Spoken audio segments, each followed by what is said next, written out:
Many members will no doubt want to forget 2020. The pandemic hit us with a vengeance, just as we were due to hold our main AGM in March 2020.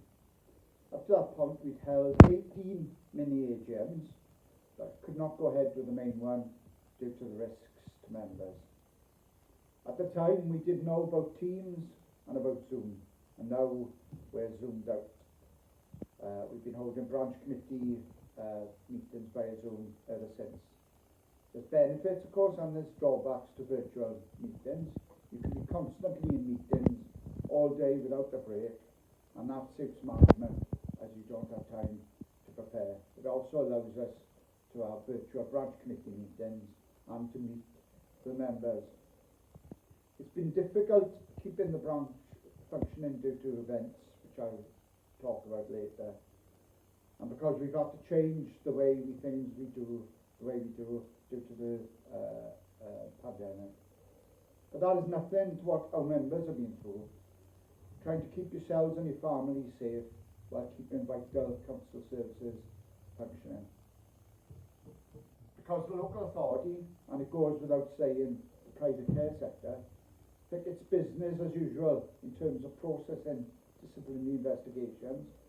We have, even during the pandemic, represented many members and have had to physically meet members as the only way to properly prepare for physical disciplinary hearings, which we've also had to attend.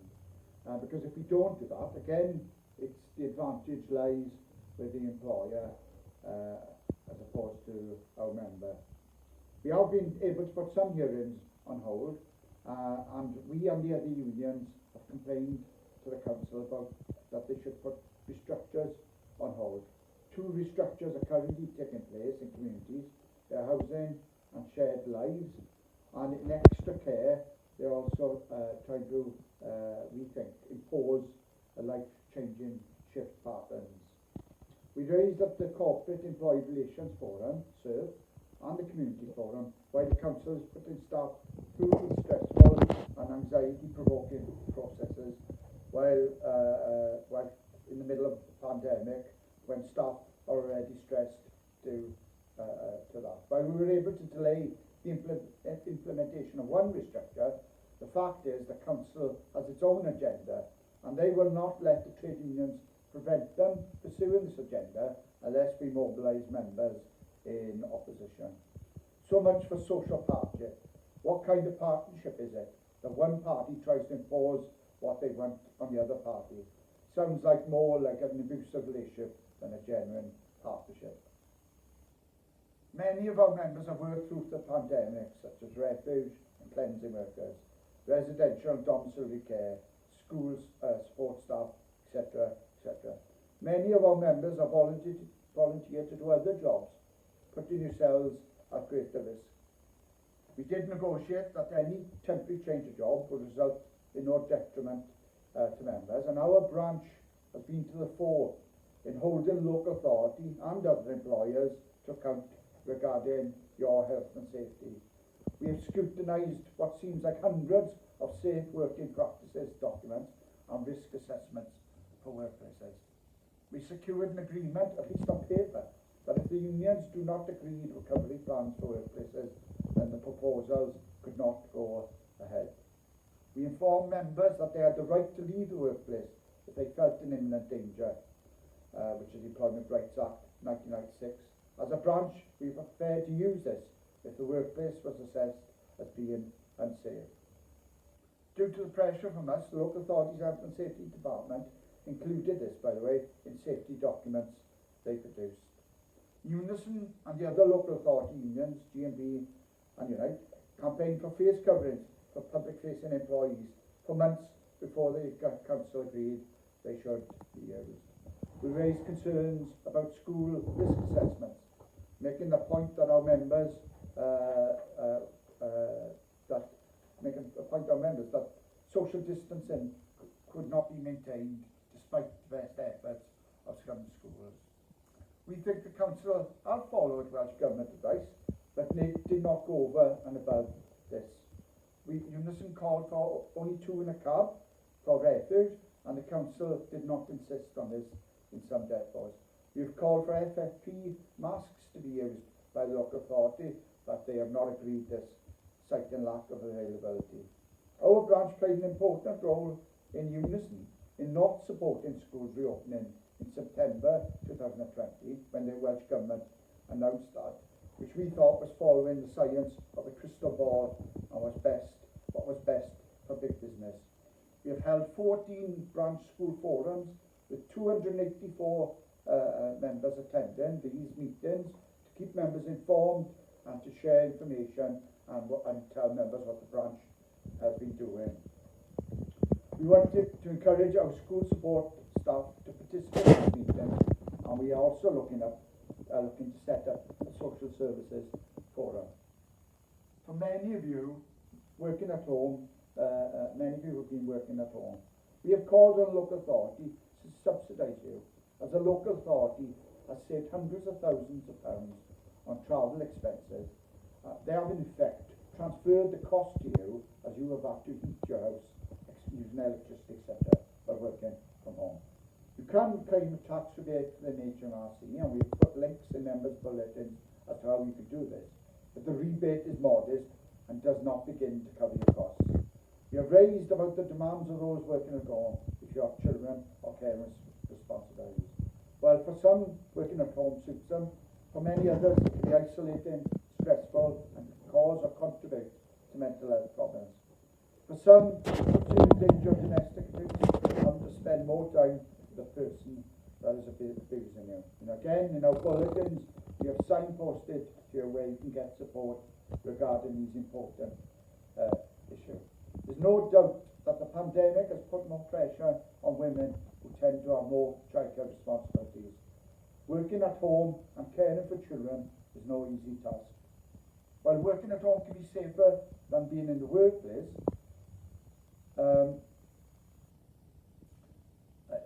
those of you who have been working at home, you have played an invaluable role in keeping important services functioning. The Welsh Government talk about 30% of the workforce continuing to work from home in the future. So working from home is not likely to be a temporary phenomenon for many. Unison needs to ensure that we fight for members and employees, that they are not out-of-pocket working from home, and that workloads are reasonable, and the employer shows flexibility about when hours of work and employees' productivity. For many, it is simply not fair or realistic to expect the same output that can be achieved in the workplace. The need of trade unions has been clearly demonstrated during this pandemic, as recruitment indicates in terms of Unison and our branch people we have recruited. We are seen as defenders of members' interests, such as health and safety. We are not all in this together, as claimed by the Tories at the beginning of the pandemic. Tory cuts to council budgets and underfunding the NHS, unfortunately passed on by Welsh Labour Government, seriously hampered the ability of councils and the NHS to combat COVID-19. Those living in poverty suffered higher rates of death. Black people and young people were disproportionately impacted by COVID-19. The above and the vacillation and ineptitude of the Tories, and to a lesser extent the Welsh Labour Government, caused thousands of unnecessary lives to be lost, such as when patients were discharged to care homes without testing, and the lack of PPE at the beginning, which we as a branch wrote to the First Minister complaining about. The second wave of the pandemic was created by those, not by those breaking the rules, but by the Tories opening up cafes, pubs and restaurants.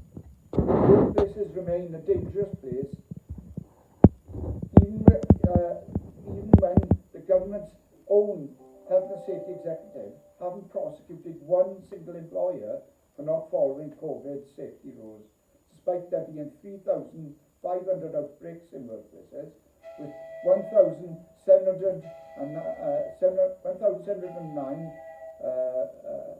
873 COVID-19 related contracts and 218 enforcement notices. Not one workplace was shut. In our branch, we have worked closely with GMB and Unite, presenting a united front to the employer. This is a very good development and strengthens us all, as the employer does not have the scope to divide and rule as they did in the past.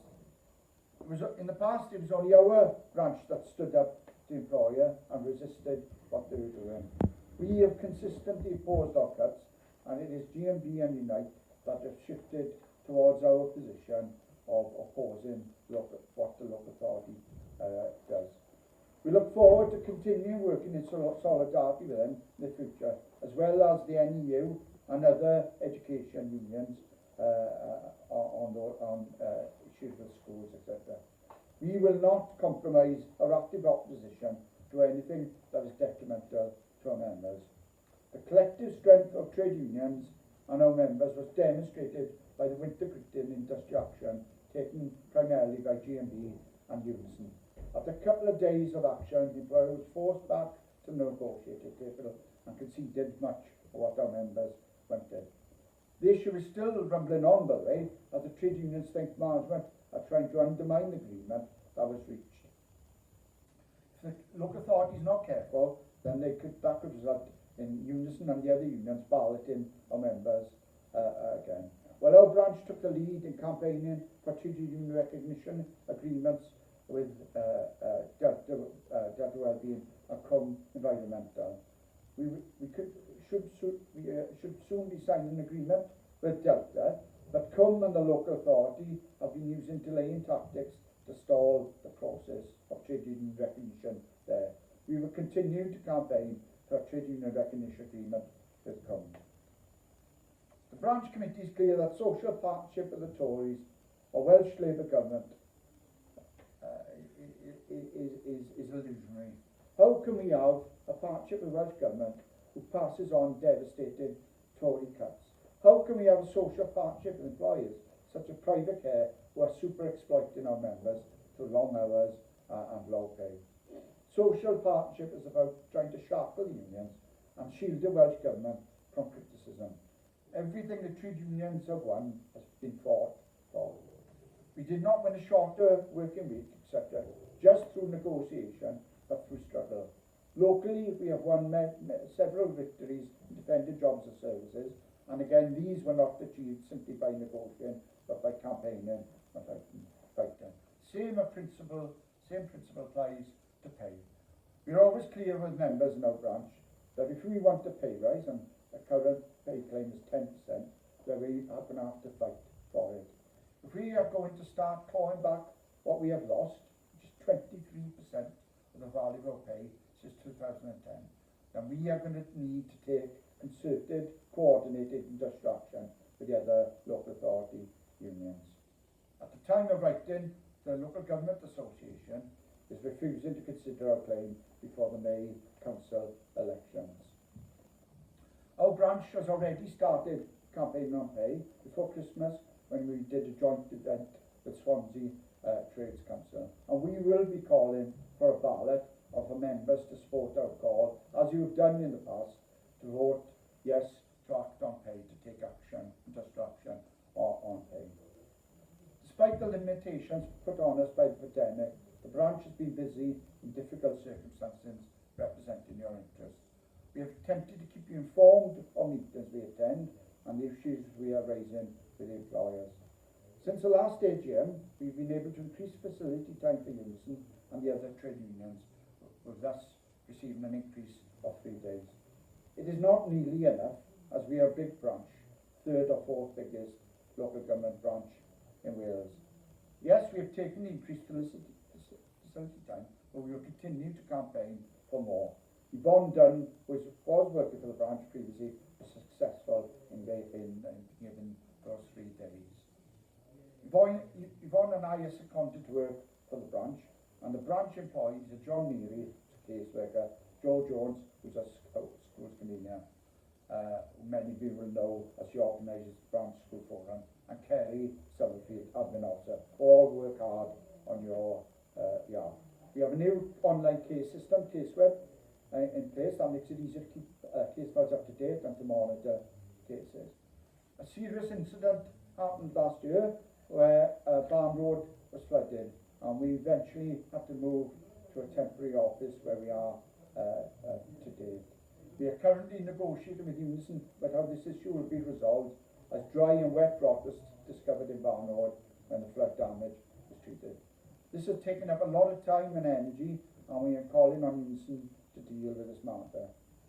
Our newish regional officer, Hugh McDyer, appointed to us this year, has been assisting us with this matter and other support and assistance that we need, and we thank Hugh on behalf of members for that.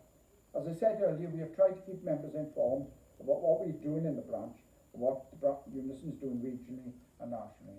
Our branch nominated Hugo Pierre, who spoke at our AGM 2 years ago, to be the General Secretary of Unison in the General Secretary elections. Christine McNeil won, but we don't think, unfortunately, that she will have a programme to defend our interests, as she is already defending Keir Starmer, Labour leader, when he says he wants a partnership with business. Big business is diametrically opposed to our interests. In our branch, we have opposed cuts, whoever is making them, be it Tory, Labour or Plaid. Since the start of the pandemic, to the time of writing this, we have produced 49 members' bulletins, which is around one a week, dealing with many of the issues related in this speech and many more besides. We have also communicated with you via Facebook, Twitter, through our website, email, text, and so on. On your behalf, I would like to thank Martha John, our Chair and Communications Officer, for making most of this happen. We have produced many articles and have had some published in national and local press about lack of PPE, fighting the Russian position of Welsh speaking in schools and putting jobs at risk and fighting cuts. We continue to campaign for the Council to implement a needs-led no-cuts budget as a strategy to defeat cuts. Plaid councillors continue to choose to pass on the misery of cuts, misnaming them savings and efficiencies. The Tories are a weak and inept government and have been forced to make many U-turns, included by a football player and 6 form students. Imagine what the unions like Unison and the other trade unions could achieve if we took action. We must rely on our own strength, taking action with other trade unions to defend services and fight for a 10% pay rise. We have the potential to force the Tories into retreat if we do that. We have a good team on the branch committee, and we are solid in our conviction defending members' interests, and we will not hesitate to call on members to take action when necessary. We have been able to grow in difficult times. Since the 10th of the 3rd, 2020, we have recruited 352 new members, but 288 have lapsed. We need more activists, shop stewards and contacts, and more members on the branch committee. We need to be better organised in workplaces and get non-union members to join. We will continue to work hard to organise amongst women members, young members, black and disabled members, to get them active and get sub-organised groups functioning, and amongst LGBT plus members as well. I believe we have a very good branch that puts members first. Many of the branch committee give up their own time to ensure members are supported. We have an excellent record in representation, but the key to success is having the confidence of members to take action. What we need is the same resolution and determination from the leadership of Unison nationally. We know the Tories are going to present us with a bill for bailing out big business. We want Unison to shout from the rooftops, we will not pay for their crisis.